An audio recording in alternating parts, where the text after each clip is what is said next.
Welcome to post-traumatic party time.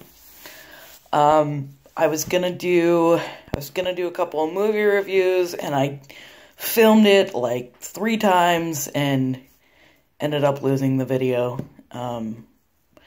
somehow. But some stuff has come up, and so I just wanted to talk about it a little bit. And I don't know, maybe other people have had this experience, but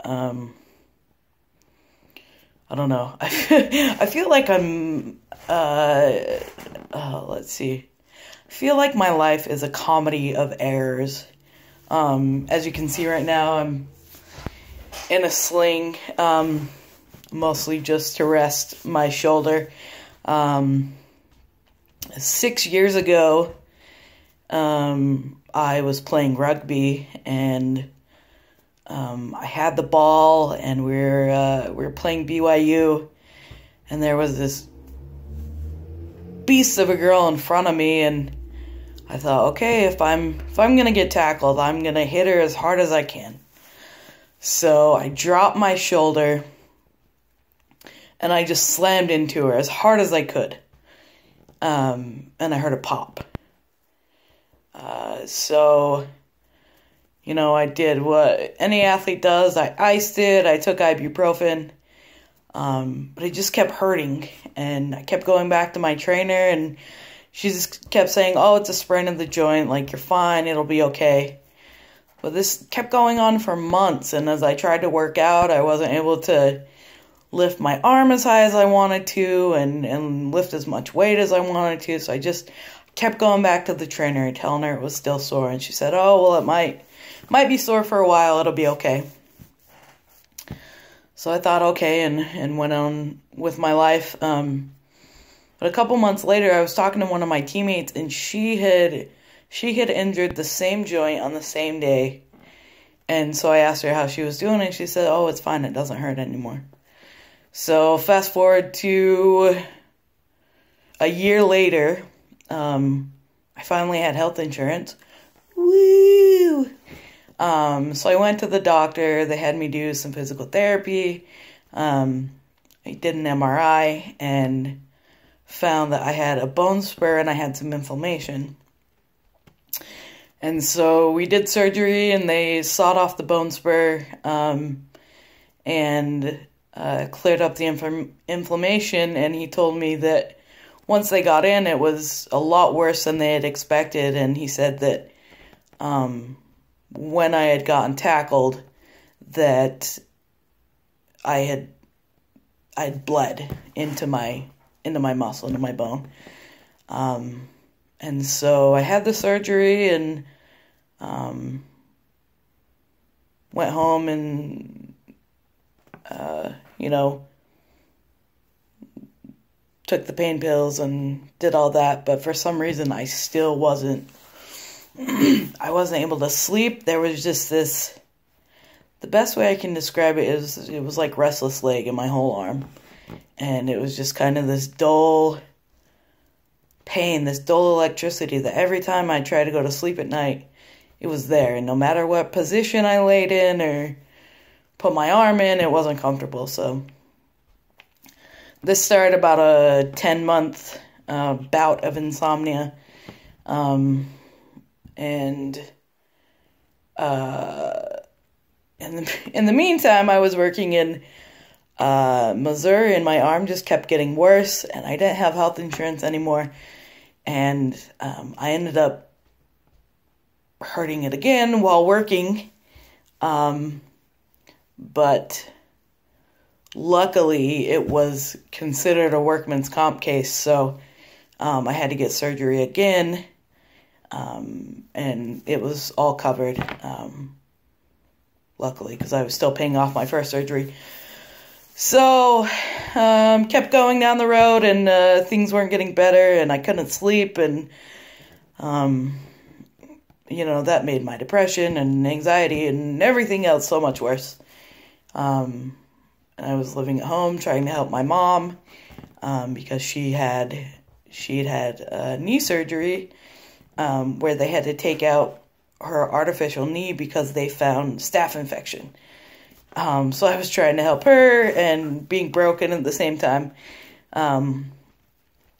So finally I went to a doctor and he said, because I don't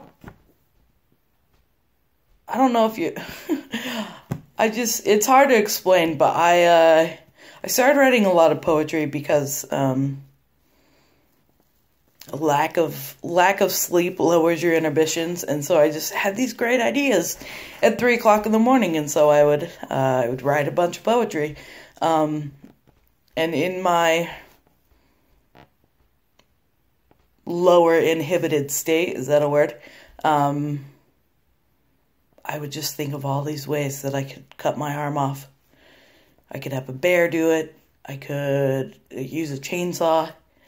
But I went to a doctor who I didn't really like, but he gave me an article, and he told me that I had something called myofascial pain syndrome, which I was talking to somebody today, which is Latin for nothing's wrong with you.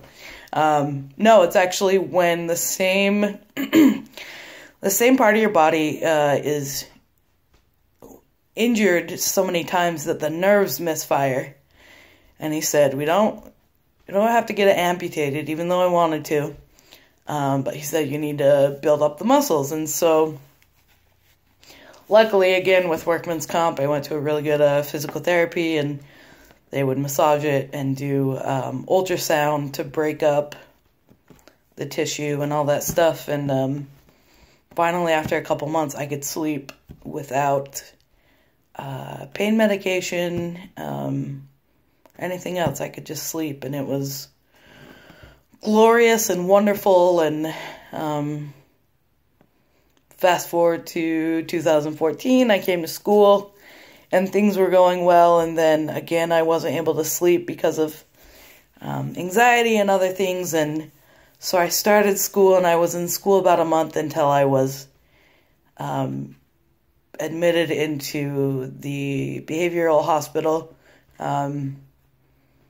for my anxiety and depression, and got put on some different meds and was out of school for 6 weeks, and then went back to school for a semester, and then went back to the hospital again for my depression, and then took 6 months off of school to go to Utah to see a trauma therapist, and then came back to school, but because on my school transcript it looked like I had been going to school for a year but hadn't really accomplished anything, it had to go through a committee, and so I couldn't start school in January, I had to wait until March. So I started back at school in March of 2016, and I've been going straight through the whole time. I haven't really had any problems until January, when I started school again, and I had this wicked cold that everybody's been getting, and so I had to take a week off of my internship, and then been back for 3 weeks, and I've been doing good. I work with a nonprofit that serves homeless and at-risk youth. Part of my job is we have people that come in and bring donations, and a lot of it's clothing and food, and so I've been doing a lot of lifting and moving boxes and stuff, and this last week my shoulder just started to get irritated again, and I thought it was maybe the cold weather, but Monday it was just so agitated, and I couldn't sleep, and ended up going to urgent care yesterday, and they told me it was probably just aggravated, and I just need to rest it for a few days, and so now I've got to take 2 more days off of my internship, and I'm not saying any of this so, people feel sorry for me or whatever, and a couple of the other employees kind of joke. They're like, oh, you're doing this for sympathy, and I kind of laugh, but I just, I'm trying to get done. I'm so close to getting done with school, and all these things just keep on happening, and I feel like I just have, the worst luck in the world, but I know that everything's going to work out, and I know that everything's going to be okay. It's almost comical now, you know? I expect that something's going to happen, but I'm just about out of time. So thank you for watching. Please watch again. I'll make some more videos. Until then, have a great day.